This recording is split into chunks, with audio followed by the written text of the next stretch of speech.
คนมากับสาวนาบ้านป่าพาดอนคนเลี้ยงควายเอาไว้อาศัยไอ้หน้ามาก่อนเหนื่อยล้าให้ไปพักผ่อนวายแม่ดำแสนแพงแห่งก่อนไปตู้ดอนให้เป็นว่ากันไปแดนกลางหรือว่าคนทำไปได้ทำงานหนักถึงใจโอ้เพื่อนเดียรสา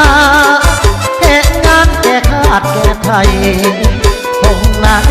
ควายน้องใหญ่แล้วปีนี้ยังปีใหม่ควายทำไส้ให้กับคนเลยมา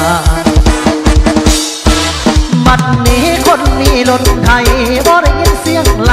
หุยหุยนาตกงานแล้วควายคงหน้าลงเล็บหยาน้ำตาไหลลินเคยไทยนาเขียวเคยหาเพื่อนให้กินสุมไฟไหลยุ่งไหลลืมจนสิ้นควายได้แต่แนมน้ำตาไหลลงอาบแก้มแถมเจ้าของอย่างเก่าใครเสียงดังกอดมือคนเสื้อตกลงกันได้ปองควายเงียนหูปังผู้ต้องตายจากนี้บ่มีปัญญาห้องสั่งใจคนนอกคนหอยยากจะไทยนามาพันครั้ง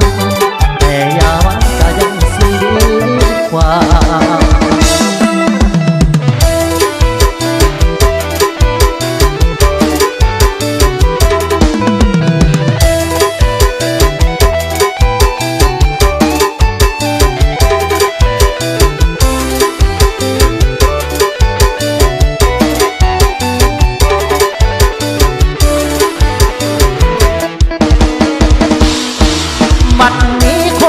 รถไทยบ่ได้ยินเสียงไหล